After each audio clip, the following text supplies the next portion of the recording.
로마서 11장 1절에서 6절까지 말씀이 되겠습니다. 그러므로 내가 말하노니 하나님이 자기 백성을 버리셨느냐? 그럴 수 없느니라. 나도 이스라엘이니요 아브라함의 씨에서 난 자요 베냐민 지파라.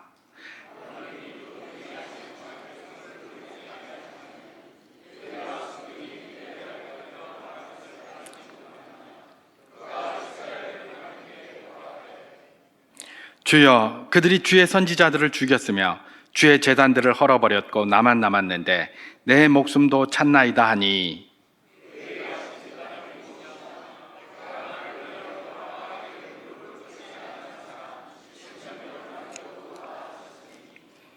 그런즉 이와 같이 지금도 은혜로 택하심을 따라 남은 자가 있느니라. 만일 은혜로 된 것이면 행위로 말미암지 않음이니 그렇지 않으면 은혜가 은혜되지 못하느니라. 아멘. 너 자신을 알라. 너 자신을 알라. 우리가 잘 아는 소크라테스가 말했다는 격언입니다. 너 자신을 알라. 이런 말이 왜 나왔느냐? 그 당시에 소크라테스 당시에 굉장히 똑똑한 사람이 많았다고 그러죠. 굉장히 똑똑한 사람이 많아서 지혜로운 사람이라는 소피스트 이런 사람들도 굉장히 많이 있었습니다. 그런데 소크라테스가 막상 그런 사람들을 만나서 이렇게 대화를 해보니까 뭘 잘 모르더라는 겁니다. 뭘 잘 모르는데 자꾸 자기가 아는 것처럼 이야기를 하고 이렇게 하니까 결과적으로는 어떻게 하는 겁니까? 너 자신을 알라, 이런 말이 이렇게 나왔다라고 그런 이야기들이 있는 것이죠. 그래서 소크라테스는 뭘 잘 모르면서 사람들이 자꾸 안다고 생각을 하니까 그 스스로 모르는다는 것을 깨닫게 하기 위해서 여러 가지 방식들을 썼다고 합니다. 그 중에 우리가 잘 알고 있는 방식이 뭡니까? 소위 그가 가르쳤다는 대화법 또는 문답법이라는 말입니다. 자꾸 대화를 하면서 질문을 하는 겁니다. 질문을 하면 상대가 대답을 하면서 내가 별로 아는 게 없구나, 내가 잘 모르구나, 그걸 깨닫는 거예요. 만약에 질문을 받아보지 않으면 내가 잘하는지 내가 잘 못하는지 모릅니다. 여러분, 요즘은 학교에서 시험 잘 안 친다고 그렇게 합니다만은 시험을 봐야 내가 알고 있는지 모르고 있는지 알 것 아닙니까? 나는 뭔가 많이 아는 것 같은데 시험을 안 봐보면 그게 다 헛일이에요. 알고 있는 것 같은데 막상 몰라요. 그죠? 그러니까 이 시험이 나쁘기도 하지만은 시험이 없어지면 나의 수준을 평가하기가 굉장히 어려워지는 것이 현실 아니겠습니까? 그래서 어쨌든 자꾸 뭔가 질문을 하면 그 질문에 대답을 하면서 바닥이 나는 겁니다. 그러면서 내가 별로 아는 게 없구나, 내가 무지하구나, 이걸 깨닫게 되는 것이죠. 그러면 무지하구나라고 깨달으면서 거기서 그냥 주저앉으면 안 되겠죠. 그렇다면 내가 알기 위해서는 뭘 해야 되는가? 저런 질문이 왔는데, 저런 의문이 왔는데 어떤 대답을 해줘야 될 것인가를 굉장히 고민을 하지 않겠습니까? 그래서 참 지식에 이르게 한다라고 해서 이 소크라테스의 대화법을 또는 문답법을 산파술이라고도 한다고 합니다. 산파, 그러니까 그 참 지식을 만들어낸다, 태어나게 한다, 이런 입장에서 그렇게 하는 것이죠. 소크라테스는 자기가 무지하다는 것, 자신이 무지하다는 것들을 깨닫게 하기 위해서, 그거 소크라테스가 잘나서 그런 말 한 게 아닙니다.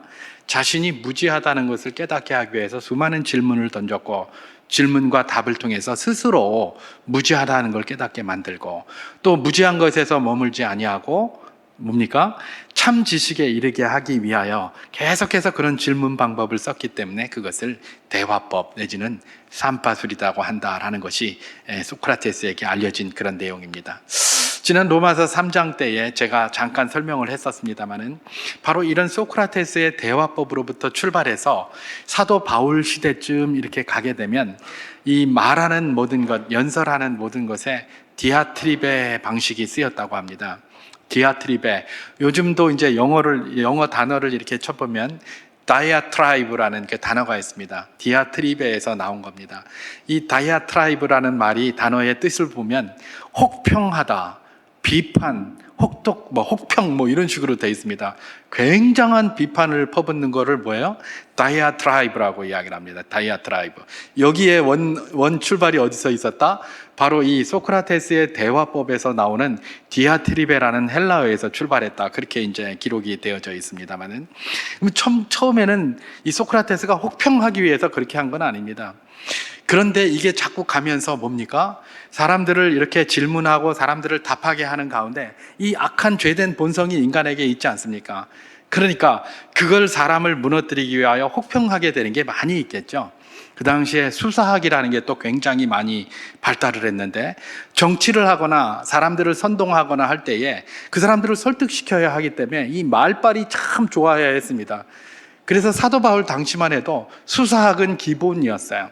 그걸 모르면 어디 밖에 나가서 자기 이름을 낼 수도 없는 그런 상황이었죠. 그래서 수사학을 공부하기 위해서 많은 사람들이 굉장히 고민을 많이 했는데, 이때에 이런 수사에 사용되면서 상대방을 무너뜨리기 위해서 자꾸 이 디아트리베를 쓰니까 아마도 그게 그렇게 어휘가 전성이 된 것은 아닌가, 그렇게 생각을 해보는데, 어쨌든 이 디아트리베는 하는 방식이 있습니다. 그 방식이 뭐냐 하면, 상대방에게 이야기를 하는데 직접적으로 이야기하지 않습니다. 옆에다가 가상의 한 상대를 이렇게 만듭니다. 가상의 상대를 만들어 놓고 자기가 이 가상의 상대하고 막 대화를 하는 것처럼 합니다. 그럼 옆에서 듣고 있는 청중들은 이 사람하고, 가상의 사람하고 대화하는 이걸 통해서 간접적으로 깨닫게 되는 거죠. 이게 디아트리베 방식이에요.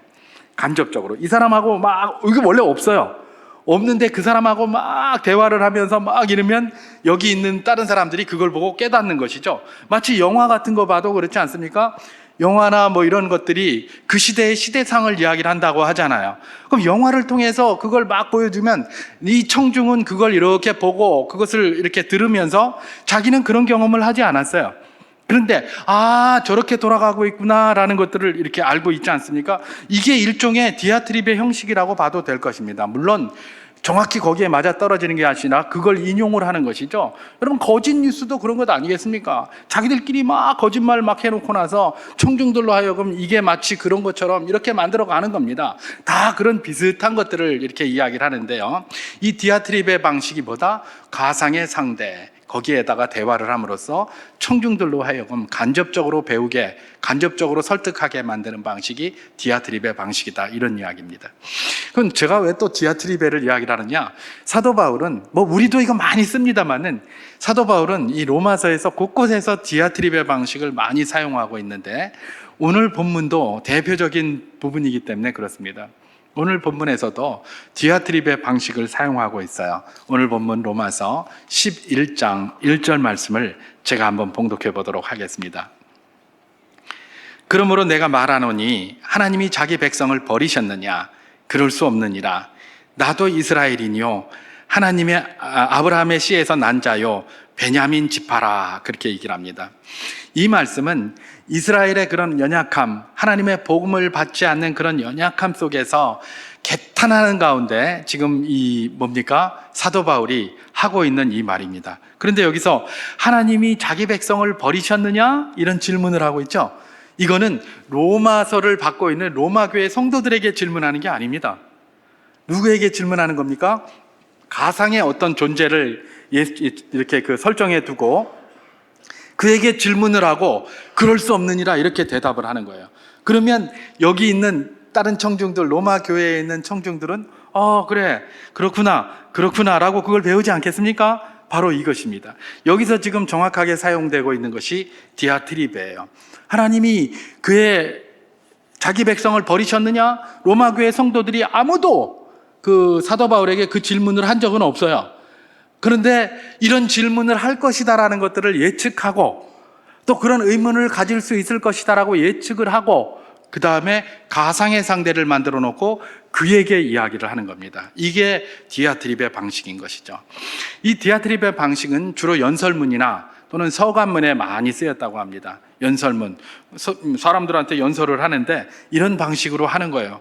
저도 가끔 그러지 않습니까? 그죠? 그렇게 하는 것들이 뭐냐? 연설문에서는 당연히 그렇게 쓰이는 것이죠. 그렇게 해서 청중들을 간접적으로 설득을 하는 거예요. 그런데 연설문은 이해가 되는데 서간문을 갖다가 또 쓴다 그러는 건 좀 그래요. 서간문이 뭡니까? 편지글이잖아요. 그죠? 편지에다가 이런 디아트리베 방식으로 가상의 사람을 설정을 해놓고 그에게 대화하는 형식으로 쓴다? 아니, 편지는 직접 해야 되잖아요. 너와 나 사이, 그러니까 다른 사람은 모르는 너와 나 사이만 아는 것도 있고, 그런데 편지는 직접적으로 이렇게 써야지 왜 가상의 상대를 만들어 놓고 거기다 쓰는가? 우리가 이해가 잘 안 돼요. 지금 현재 오늘 우리의 입장에서는. 그러면 왜 디아트립의 방식이 그 서간문, 그야말로 편지글, 오늘 지금 사도 바울도 편지 아닙니까? 로마 교회에 보면 편지. 편지에다가 왜 이 디아트립의 방식을 쓰고 있는가? 이런 질문이 우리에게 생길 수 있습니다. 이유가 있습니다. 왜 그럴까요? 그 당시에는 편지를 쓸 수 있는 사람도 잘 없었지만 편지를 읽을 수 있는 사람도 잘 없었습니다. 다시 말해서 글을 못 읽어요. 글을 못 읽는 사람들한테 편지를 써주면 어떻게 할까요? 그 편지가 말짱황이죠. 어떻게 합니까? 읽을 줄 아는 사람 불러다가 이거 한번 읽어달라 그럽니다. 그러면 읽어달라 그러면 그건 곧 연설문하고 똑같아요. 그렇잖아요. 편지는 이 사람한테 보냈는데 이 사람이 글을 읽을 줄 몰라요. 그러니까 야, 네 글을 읽을 줄 아는 네가 와서 읽어라. 그래 놓고 나서 여기서 읽으니까 이 사람들은 청중이고 이 사람이 연설하는 거하고 똑같은 형식인 것이죠. 그러니까 서간문에도 그게 많이 쓰였을 수밖에 없겠다라는 사실을 우리가 깨닫게 되는 것입니다. 그런 내용이 기록되어져 있지 않아도 우리는 상식으로 그런 것들을 얼마든지 경험할 수 있는 것 아니겠습니까? 그렇습니다. 또 이건 로마 교회의 어떤 개인에게 보낸 편지가 아니라 로마 교회 성도들에게 보낸 편지니 어차피 누군가는 앞에 나가서 그 편지를 가지고 읽어야 했습니다. 그렇기 때문에 뭡니까? 결국은 연설문이나 진배가 없는 것 아니겠습니까? 바로 이런 형식으로다가 이렇게 사용이 된 것이죠. 여기서 지금 사도 바울이 뭐라고 얘기를 한다고요? 하나님이 자기 백성을 버리셨느냐라고 하면서 가상의 상대를 만들어 놓고 그 질문을 하고 있는 겁니다. 왜 이런 질문을 하게 될까? 질문을 하는 이유가 있습니다. 왜냐하면 로마 교회의 성도들이 바로 사도 바울의 이런 편지를 쭉 들으면서 마음속에 분명히 오해할 만한 것들이 생기기 때문에 그래요. 어떤 오해냐? 이스라엘 백성들이 원래 아브라함의 자손입니다. 그죠? 그리고 하나님이 그들에게 약속을 주셨어요. 약속을 주셨는데 그들이 복을 받고 하나님의 복을 계속 누리려면 복음을 받아야 한다고 사도들에게 배우고 계속 배워왔어요. 근데 이 이스라엘 백성들, 혈통적으로 아브라함의 후손들인 이스라엘 민족들이 복음을 안 받네? 그 사람들이 볼 때 복음을 안 받는 거예요. 그럼 뭐고 이게? 복음을 받는 것이 우리에게 복이고 하나님의 유익을 누리는 건데 복음을 안 받는다? 그럼 이게 뭐고? 그동안 이스라엘 민족들은 다 하나님의 약속의 백성이며 하나님의 복을 받는 거라며. 그래서 우리가 그런다고 했는데 이게 이스라엘 백성들이 안 받는다 이렇게 하니까 로마 교회가 안에서 혼동이 일어나는 겁니다. 여러분, 로마 교회 성도들의 구성은 어떻게 되어 있을까요? 먼저 이 교회를 이룰 때는 유대인 출신들이 교회를 이루었을 겁니다. 그죠? 그리고 나서 이방인들이었다가 그들에게 전도를 받고 교회로 들어온 거예요. 그래서 점점 이방인 출신 그리스도인들이 많아졌을 겁니다. 그럼에도 불구하고 로마 교회에서 처음에 출발할 때에는 유대인 출신들 그리스도인들이 출발했기 때문에 유대인들의 율법에 비슷하게 맞춰진 그런 어떤 전통이나 계획들이 많이 있을 겁니다. 그것 때문에 교회 안에 갈등이 많이 있었을 겁니다. 여러분, 교회마다 그런 갈등들이 있잖아요. 먼저 교회에서 만들어준 법과 질서가 있습니다. 그 질서를 새롭게 오는 사람들은 잘 모를 수가 있어요. 그러면 이게 왜 이렇게 꼭 해야 되나, 이게 잘못됐다 이러면서 갈등과 이런 것들이 늘 있는 것처럼 로마 교회도 그런 갈등들이 여전히 있었던 것이죠. 그런데 유대인들이 가만히 들어보니까 이 유대인들, 이 이스라엘 민족들이 복음을 받아야 되는데 복음 안 받는 거 보니까 이 복음을 받아야 복인데, 그래서 우리는 복음을 받고 교회로 들어왔는데 그리스도인이 됐는데 왜 내 다른 혈통들, 다른 이스라엘 민족들은 왜 안 받노? 사람들이 이게 하나님이 버리신 거 아닌가? 그런 생각이 들지 않겠습니까? 유대인 그리스도인 입장에서. 또 이방인 그리스도인 입장에서는 어떻습니까? 그래, 복음을 들어야 하나님의 복이 임하는데 저것들이 복음을 배척하는데 그냥 배척하는 것이 아니라 아주 적극적으로 복음을 방해하고 적극적으로 그렇게 복음에 대해서 무시를 하고 모욕을 하고 조롱을 하고 있다? 이건 복 못 받는 거다. 그러면 결국은 하나님께 버림받은 거다. 이렇게 생각을 하는 것이죠. 그러니까 이스라엘, 그것이 유대인 출신이든 그것이 이방인 출신이든 그리스도인들이라면 복음을 받지 않는 이스라엘 민족들, 그 혈통의 이스라엘 민족들을 보면서 하나님이 버리셨나 보다라는 오해를 하기에 분명한 것입니다. 그래서 그걸 갖다가 어떻게 하는 겁니까? 가상의 사람을 만들어 놓고 하나님이 자기 백성을 버리셨느냐라고 하면서 지금 질문을 하는 겁니다. 그 질문 내려놓고 답을 하는데 어떻게 합니까? 즉각적으로 거기에 중간에 다른 말도 없어요. 그럴 수 없느니라 그렇게 얘기합니다. 하나님 버리셨느냐? 이스라엘 백성들이 지금 이 혈통적인 이 유대인들이 복음을 받지 않으니까 하나님이 그들을 버린 거냐? 그들을 내팽개친 거냐? 이렇게 질문하면서 그럴 수 없다. 너희들 오해하지 마라. 내팽개친 게 아니다. 버린 것이 아니다. 다른 이유가 있다. 라는 암시를 주면서 그럴 수 없느니라 라고 그렇게 대답을 한 겁니다. 여러분, 사도 바울이 여기서 하나님이 자기 백성인 이스라엘을 버리셨느냐 질문하면서 그럴 수 없느니라 라고 답했는데, 그럴 수 없다고 할 때 그냥 무조건 없으니까 믿어라 그거 아닙니다. 그럴 수 없는 이유와 근거를 오늘 본문에서 한 2가지 정도를 그렇게 제시하고 있는데요. 그 2가지 증거를 살피면서 잠깐 은혜를 나눠보기 원하는 겁니다. 자, 그럴 수 없다. 하나님이 이스라엘 백성들, 자기 백성을 버리시지 않으셨다라는 근거로 사도 바울이 든 근거가 2가지가 있는데, 그 중 하나가, 그 근거는 뭐냐? 사도 바울 자신의 삶입니다. 자신의 개인적인 경험이 그 근거라는 거예요. 다시 오늘 본문 로마서 11장 1절을 제가 한번 봉독해 보도록 하겠습니다. 그러므로 내가 말하노니 하나님이 자기 백성을 버리셨느냐? 그럴 수 없느니라. 나도 이스라엘이니요 아브라함의 씨에서 난 자요 베냐민 지파라. 그렇게 얘기를 합니다. 여기서 사도 바울이 자기소개를 하고 있죠. 나도 이스라엘이니요, 또 나도 아브라함의 씨요, 또 나도 베냐민 지파다. 이렇게 얘기를 합니다. 여러분, 여기서 사도 바울이 나는 이스라엘이니요 아브라함의 씨요 베냐민 지파다라는 말이 그냥 이런 말이 아닙니다. 여기서 특별히 아브라함의 씨라는 건 뭐예요? 이게 하나님의 약속의 백성이라는 것을 굉장히 강조하는 겁니다. 그래서 유대인들은 그 당시에 틈만 나면 아브라함의 자손이라는 걸 굉장히 강조했습니다. 그래서 세례 요한이 뭐라고 얘기를 했습니까? 막 사람들이 세례를 받으러 나올 때 이 독사의 자식들아 그러면서 그들에게 뭐라고 얘기를 했습니까? 네가 속으로 아브라함의 자손이라고 생각하지 말라. 하나님이 원하시면 이 돌들로도 아브라함이 자손이 되게 하신다. 이렇게 얘기를 한 거예요. 이 말은 뭡니까? 이 사람들은 아브라함의 자손인 것에 대한 굉장한 그런 자부심을 가지고 있었던 사람들이에요. 그런데 사도 바울이 그거라는 겁니다. 그리고 사도 바울은 또 뭐라고 얘기를 합니까? 베냐민 지파다 이렇게 얘기를 합니다. 베냐민 지파가 뭘까요? 이스라엘의 초대왕 사울의 지파 아닙니까? 왕족이라는 거예요. 자기가 왕족. 여러분, 우리나라도 말입니다. 우리 성씨 무슨 얘기할 때 자기 성씨에 왕족이 있으면 굉장히 좀 으쓱으쓱하잖아요. 그죠? 우리는 뭔데? 우리는 무슨 판데? 우리는 무슨 대군판데? 이래가면서 거기에 왕이 나왔으면 그냥 막 뒤집어집니다. 그냥, 닌 똑같은, 저게 똑같은 그게 아니야. 우리는 왕족이야. 우리나라 그러잖아요. 이스라엘은 어땠을까요? 더 했어. 지금 우리보다. 그때 2000년 전이고 그 혈통을 강조하는 국가 아닙니까? 그래서 사도 바울이 디모데하고 또 디도한테 편지할 때 뭐라고 얘기를 합니까? 그 신하와 끝없는 족보 타령 좀 그만하게 해라. 끝없는 족보 타령 좀 하지 말게 해라. 족보 타령을 얼마나 하는지 몰라요.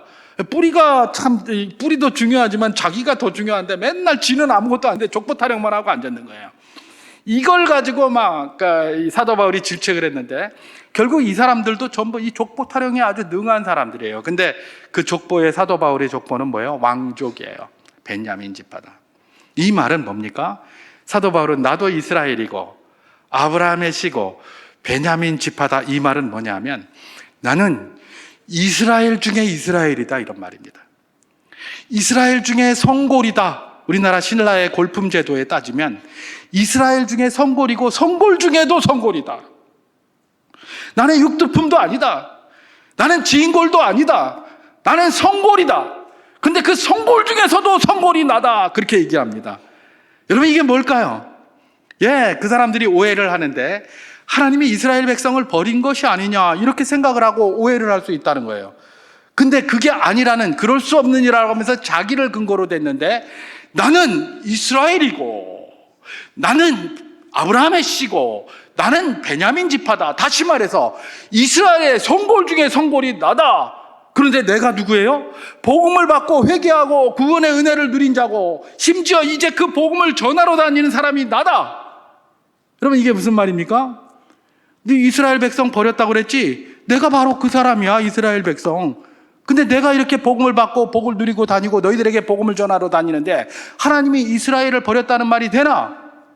안 되지 않느냐? 내가 그 증거 아니냐? 그러면서 자기를 드러내는 것이죠. 여러분 심지어 사도 바울은 어떤 사람입니까? 우리가 잘 아는 것처럼 바울이 되기 전 사울일 때의 그의 삶을 한번 보면 그야말로 복음의 주인이신 예수 그리스도의 입장에서 보면 대적 중에 대적이고 원수 중에 원수였잖아요. 그죠? 뭐 맨날 교회 부스로 돌아다니고 예수 믿는 사람 죽이러 다니고 자기 나라에서만도 모자라가지고 다메섹까지 가서 막 끌어오려고 그러고 가고 막 이랬잖아요. 그러니까 예수님의 복음의 입장에서는 사도 바울은 원수 중에 원수고 대적 중에 대적이에요. 그래서 예수님을 처음에 만날 때도 그렇게 만났잖아요. 다메섹으로 가는 중에 하늘로부터 호련히 그냥 정오의 태양빛보다도 더 밝은 빛이 내려와서 사도 바울이 엎드려가지고 뭐라고 얘기를 합니까? 주여 누시니까 그렇게 얘기를 하니까 나는 예수다 그렇게 얘기하지 않으셨어요. 뭐라고 얘기를 하셨죠? 나는 내가 박해하는 예수다. 그냥 예수라고 대답한 것도 아니에요. 주여 누구세요? 그러면 난 누굽니다. 이렇게 하면 되잖아요.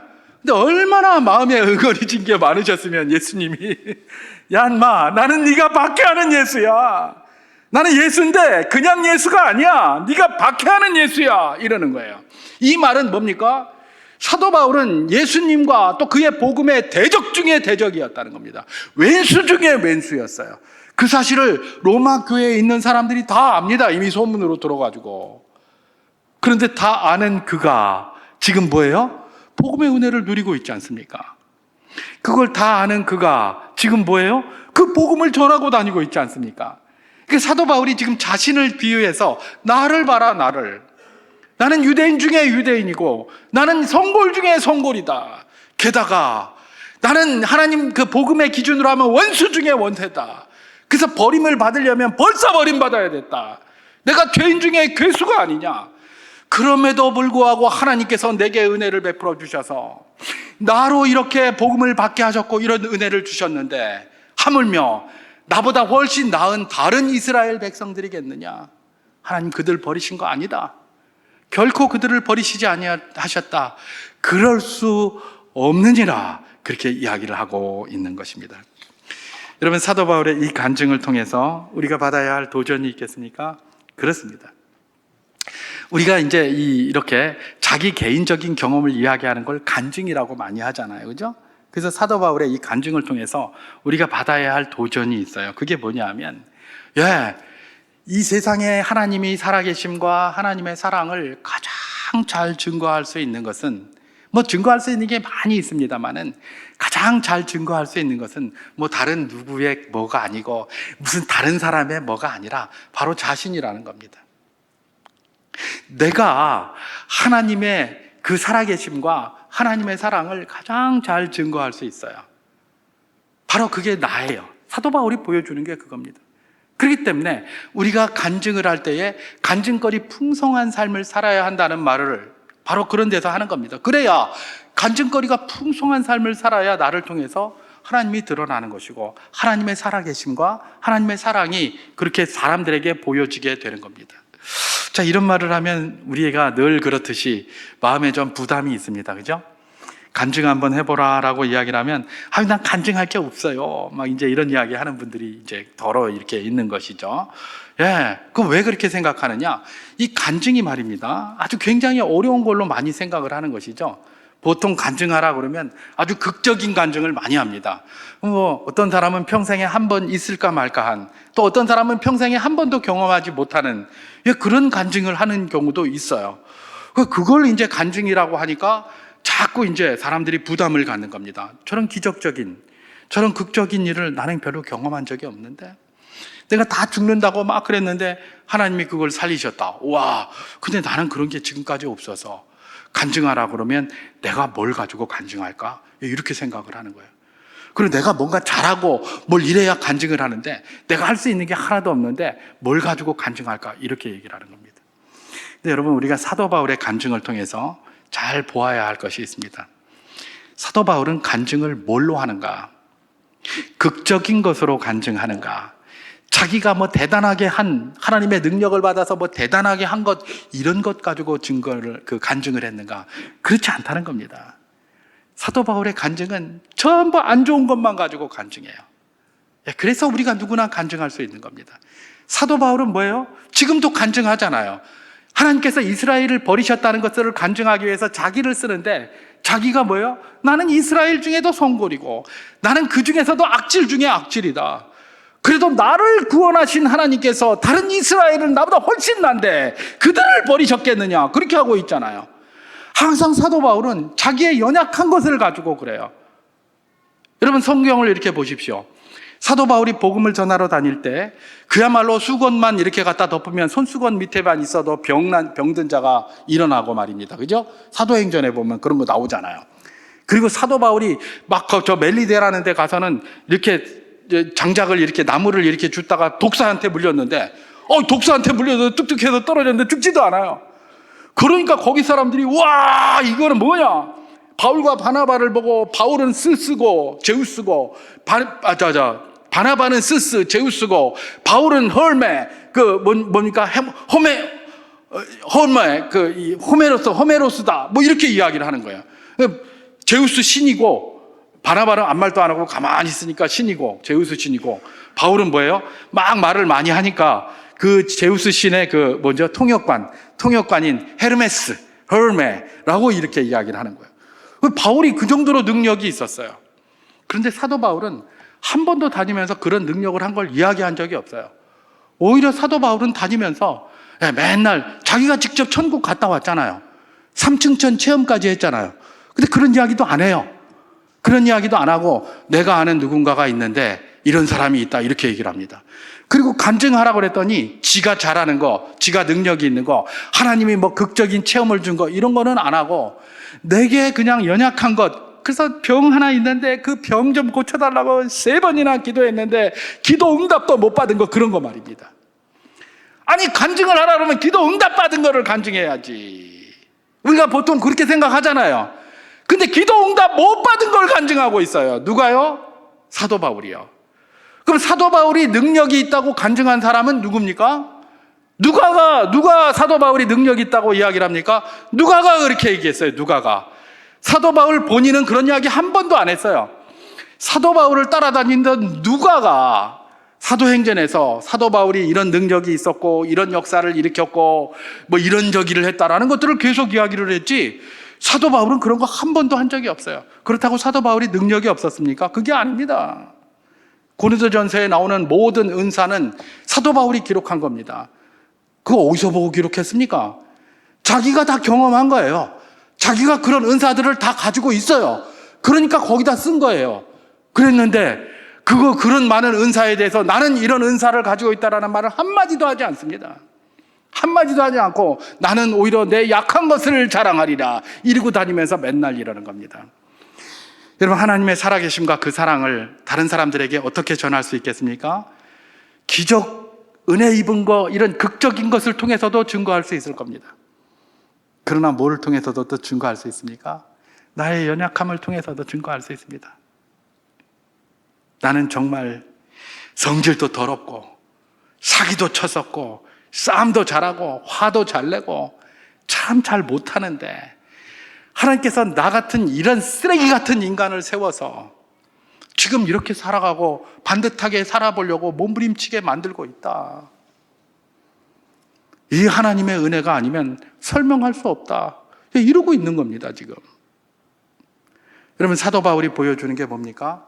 우리가 간증하며 하나님의 살아계심과 사랑을 증거할 수 있는데, 하나님이 주신 기적적인 체험이나 특별한 것을 가지고도 할 수 있지만 나의 연약함을 가지고도 얼마든지 할 수 있다는 겁니다. 중요한 건 무엇입니까? 그 마음이라는 거예요. 간증거리를 가지고 전하려는 그런 마음들 말입니다. 그래서 우리가 간증거리가 충만한 풍성한 삶을 살아야 돼요. 그러면 어떻게 간증거리가 풍성한 삶을 살겠습니까? 그냥 살아가지고는 간증거리가 풍성하지 않죠. 기도해야 되는 겁니다. 기도. 작은 것부터 큰 것까지 하나님 앞에 기도해야 합니다. 그래야 간증이 됩니다. 여러분, 가만히 있어서 잘 되면, 그게 하나님이 해줬는지, 뭐 재수가 좋아서 됐는지 잘 모릅니다. 근데 내가 기도해서 그게 이루어졌습니까? 그러면 와, 하나님이 도우셔서 됐구나 라는 걸 깨달을 수 있지 않습니까? 그래서 뭐라고 얘기를 합니까? 예레미야를 통해서 우리 주님께서 내가 너희가 뭘 필요한지 다 안다. 그러나 그래도 구해야 할지니라. 그렇게 얘기하는 거예요. 아니, 하나님 다 아시면서 주시면 되잖아요. 왜요? 왜 안 주세요? 하나님이 있는 거 맞습니까? 사람들은 그런 얘기 많이 합니다. 다 아시면서 뭐 하고 있습니까? 얘 다 알아요. 그래서 니네들이 구하라는 거예요. 구해서 줘야 뭐가 됩니까? 그 은혜가 하나님의 은혜가 돼요. 그냥 생기면 뭐예요? 이게 뭐 은혜가 아니에요. 여러분, 요즘 그런 말이 있잖아요. 혜택도 자꾸 베풀어주면 자기 권리인 줄 알고 큰소리친다. 이게 죄된 본성이 가진 거예요. 아무것도 없을 때 그냥 갖다 주면 아이고 고맙다 그러는데, 이게 자꾸 혜택을 베풀다 보면 이게 뭐 마치 자기에게 당연히 주어진 걸로 알고 말입니다. 안 주면 이거 왜 안 주노? 이거 내 권리인데, 이딴 소리하고 앉았어요. 이 죄된 본성을 가진 인생들이 말입니다. 너무나 많이 보고 있잖아요. 아니, 그게 왜 자기가 가져야 될 겁니까? 아니, 그게 왜 지 겁니까? 그게 왜 지의 손에 돌아가야 됩니까? 아무도 그런 근거를 가지고 있지 않습니다. 그런데 그런 혜택이 주어졌습니까? 감사해야죠. 그런 것이 기회가 나에게 왔습니까? 감사해야죠. 다른 누구는 받지 못하는 기회를 내가 얻었는데 감사해야 될 것 아닙니까? 감사하지 않습니다. 이게 인생이라는 거예요. 여러분, 우리 삶 가운데 펼쳐지는 것들 기도하지 않으면 그게 하나님의 역사인지 뭔지 잘 모릅니다.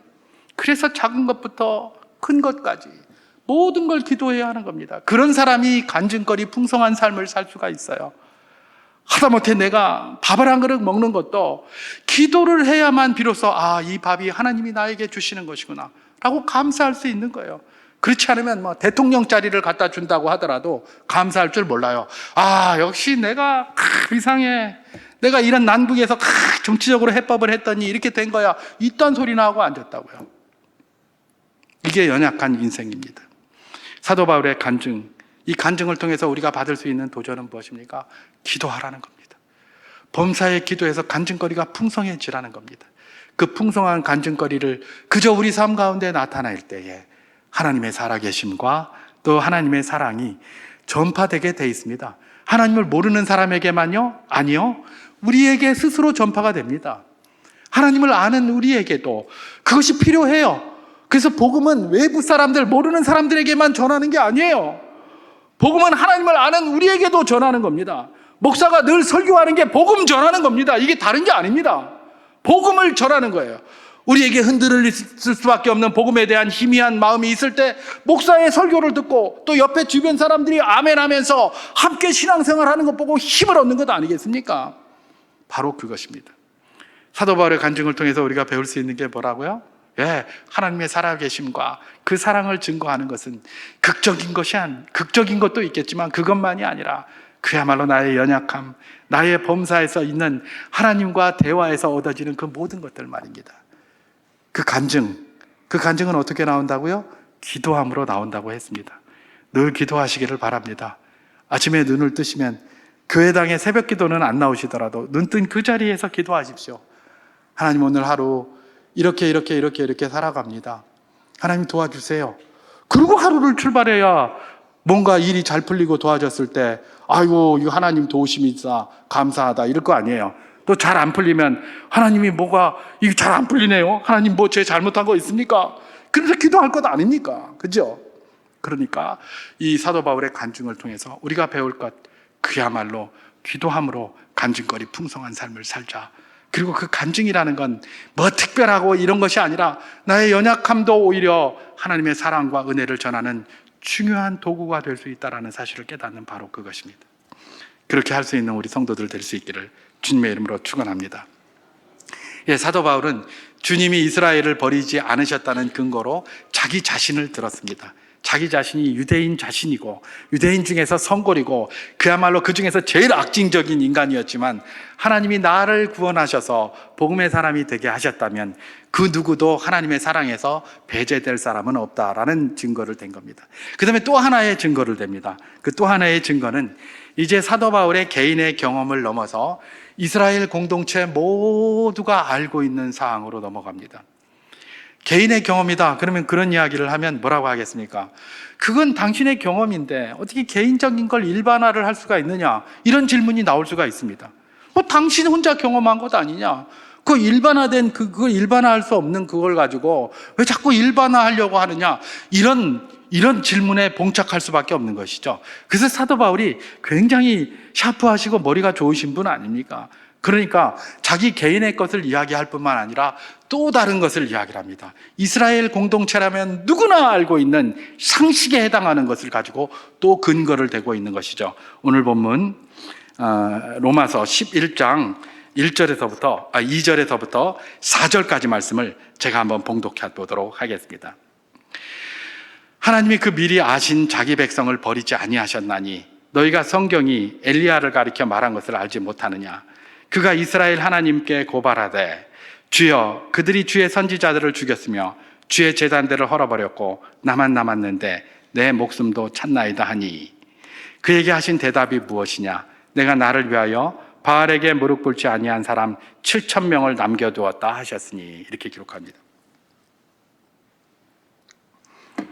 여러분, 하나님께서 이스라엘을 버리지 아니하셨다라는 그 근거로 지금 사도 바울은 엘리야의 이야기를 하고 있습니다.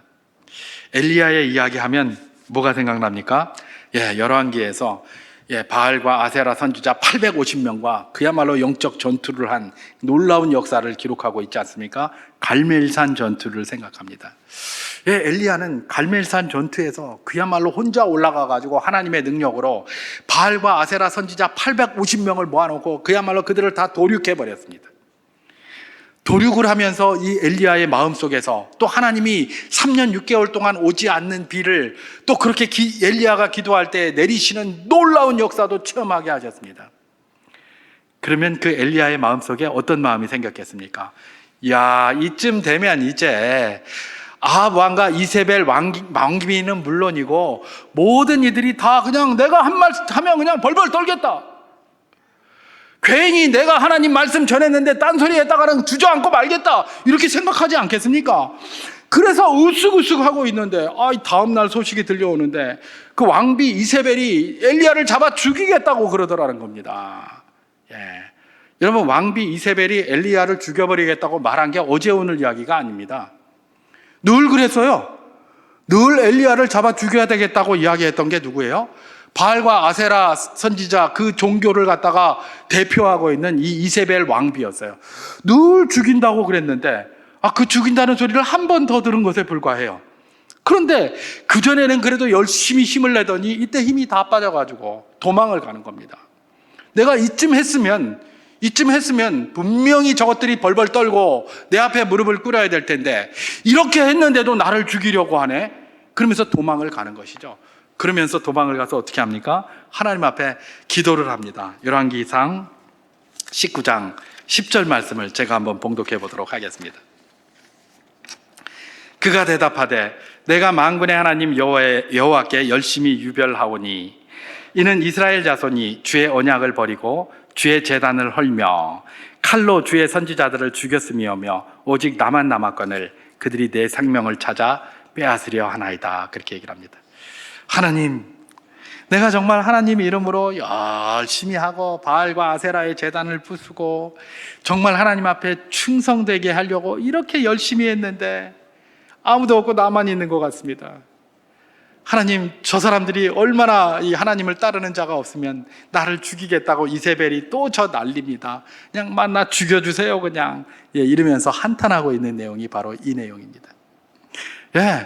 자기가 볼 때에 자기의 동조하는 사람이 한두 명이라도 있으면 이런 일이 없을 것 같은데 아무도 없는 것 같습니다.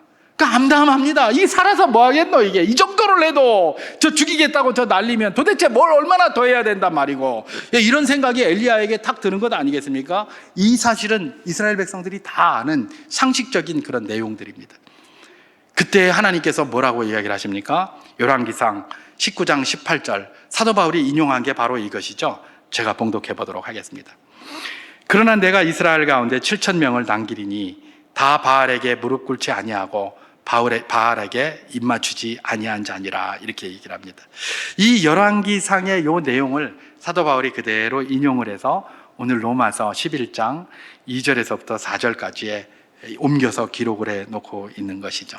이 말은 뭐냐면 이 엘리야가 하나님 다 죽고 다 없고 다 배신하고 나만 남았습니다. 그랬더니 이제 하나님이 하시는 말입니다. 뭔 말하노? 아직 바알에게 무릎 꿇지 아니한 7,000자가 남아있다. 7,000명이 남아있다. 그니 너무 걱정하지 말아라. 그 이야기를 하는 겁니다. 여러분 7,000명이 뭡니까? 그냥 숫자로 7,000명 그것도 될 겁니다. 그러나 7,000의 7은 완전수고 1,000은 무한하다 이런 뜻이에요. 굉장히 많은 사람이 있다는 거예요. 바알에게 무릎 꿇지 아니하고 침묵하고 있는 사람들이 지금 굉장히 많다.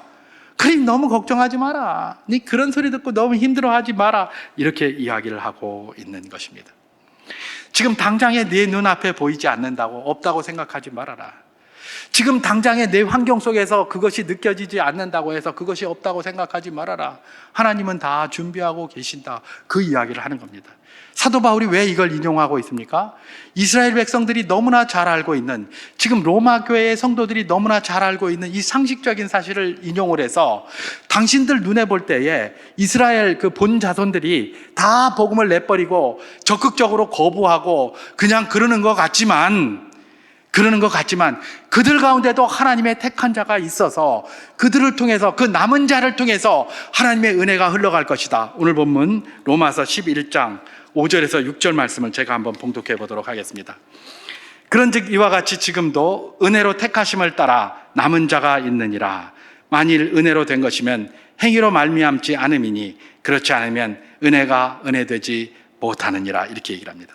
결국은 네 눈에는, 지금 당신들 눈에는 이스라엘 백성들이 다 그냥 복음을 거부하고 다 그냥 발로 팽개치는 것 같아서 하나님이 이스라엘 버리는 것 같이 보이지만 그렇지 않다. 지금도 여전히 하나님은 이스라엘 백성 가운데 은혜로 택한 자들이 있고 그들을 통해서 복음을 받아들이게 하셨고, 그 중에 하나가 바로 나 아니냐, 그 중에 하나가 바로 이 로마 교회에 앉아있는 너희들 아니냐, 그 질문을 하고 있는 것입니다. 이 말씀을 오늘 우리에게 한번 적용해 보겠습니다. 요즘 우리나라 보면 심각합니다. 그죠?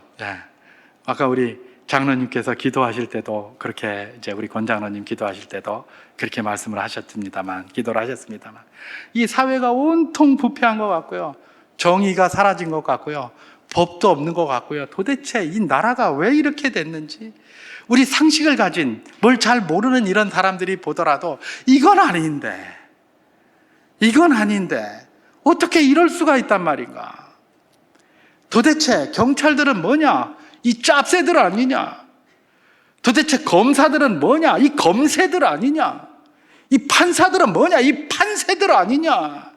이런 것들이 어디 앉아서 이렇게 농락하고, 우리 일반 민초들이 봐도 분명히 이런 게 답인데 이해가 안 되는 결정을 하고 판정을 하고 이따위로 하고 앉았노. 목사는 뭐하냐? 이 먹사들. 이래가면서 지금 막 나라가 혼돈 상태에 있습니다.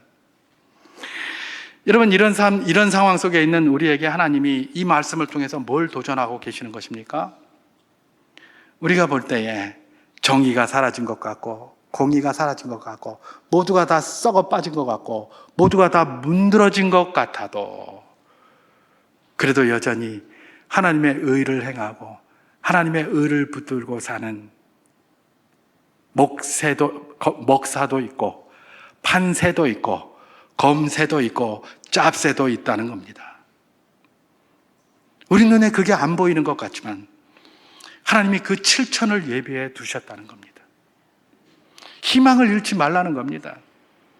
희망을 잃지 말고 가만히 있을 것이 아니라 하나님이 그 남겨두신 그 남은 자들을 통하여 모든 것들을 회복해 하여 주시옵소서. 그런 기도가 지금 필요할 때라는 겁니다. 그 이야기를 우리에게 하시는 겁니다. 여러분, 교회로 돌아와 볼까요? 예, 교회 학교나 뭐 이런 여러 가지 상황들을 보면서 굉장히 힘들어합니다. 이런 식으로 가면 앞으로 10년 후에 교회가 남아있겠느냐, 이런 이야기 참 많이 듣잖아요. 예, 그런 것 같아요.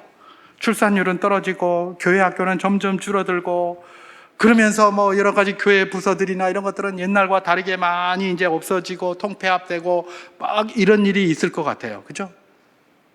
그래서 우리가 두려워하고 있습니다. 하나님, 10년 후에 교회가 문을 닫을까요? 그런 두려움들이 가득 차 있죠. 우리 주님이 말씀하십니다. 밤나무, 상수리나무가 배임을 당하여도 그루터기가 남아있다고 말입니다. 남은 자가 있습니다. 그것은 하나님의 손에 달려 있습니다. 우리 눈에 보이는 상황에 있는 것이 아닙니다. 우리 주님의 손에 달려 있습니다. 사람이 볼 때는 교회가 망할 것 같아도 하나님이 교회의 주인이신 줄 믿으시기 바랍니다. 그 하나님이 회복시키실 것입니다. 그 하나님이 역사하실 것입니다. 내 인생 앞이 답답하고 세상에 나만 혼자 이러는 것 같습니다. 아닙니다. 나만 혼자 이러는 것이 아니라 하나님이 그 나와 함께 하신다는 사실을 우리는 잊지 말아야 할 것입니다. 교회에 나와서 예배를 드립니다. 예, 하나님이 나는 왜 이렇게 안 돌봐주시는 것 같아. 나만 몸이 아프고 나는 사업도 안 되고 나는 이것도 안 되고 저것도 안 되고 다 그런 것 같아. 하나님 없는 것 아니야? 하나님 도대체 어디 살아계신다면 어디 가서 뭘 하고 계시노? 이런 질문이 우리에게 계속해서 나옵니다.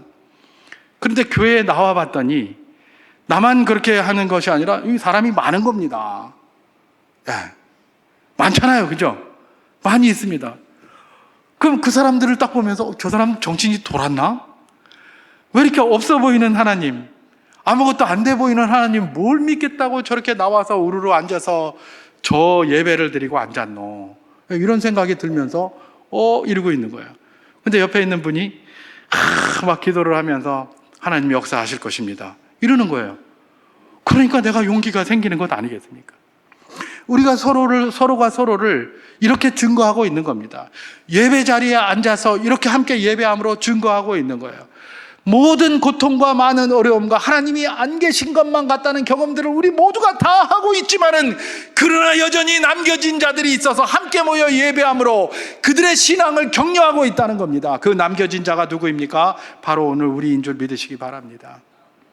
우리가 서로와 서로의 믿음을 고취하고 하나님 살아계신다는 것들을 서로와 서로에게 격려함으로써 주의 역사를 이뤄가는 남은 자들이라는 사실을 기억하면서 오늘 우리에게 혼란한 이 모든 상황들 하나님이 보고 계시고 그 모든 상황을 정리하실 분은 하나님이시라는 걸 기억하면서 기도함으로 간증거리가 풍성한 삶이 되고, 기도함으로 하나님의 역사를 발견하는 복된 분들 다 될 수 있기를 주님의 이름으로 축원합니다.